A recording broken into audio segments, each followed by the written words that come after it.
प्यारे प्रेम सोन कर भाई,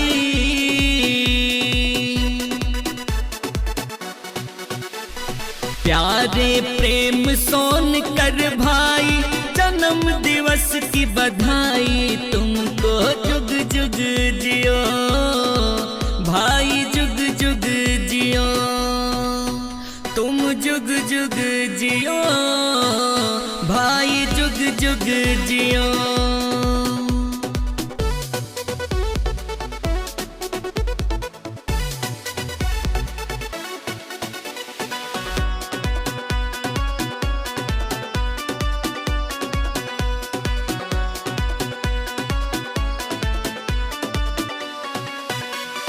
जीवन में खुशियाँ ही खुशियाँ भाई रहे तुम्हारे, महावीर बजरंगी हर ले सारे कष्ट तुम्हारे।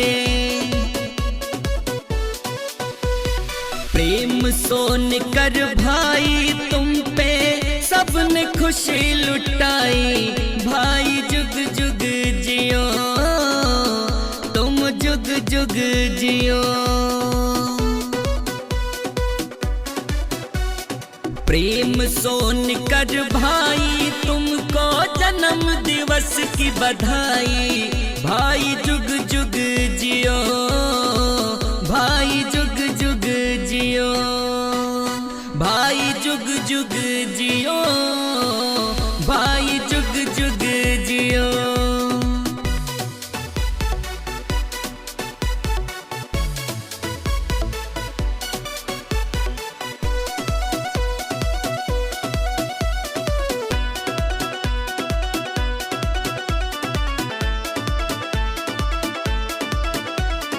जन्म दिवस का शुभ अवसर ये बरसों बरस तक आए, बरसों बरस और हर बरस गणेश बधैया गाए।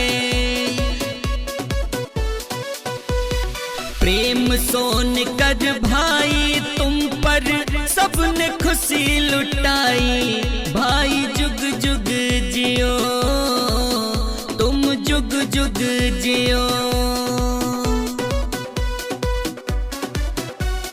प्रेम सोन कर भाई, तुमको जन्म दिवस की बधाई भाई, जुग जुग जियो भाई, जुग जुग जियो भाई, जुग जुग जियो।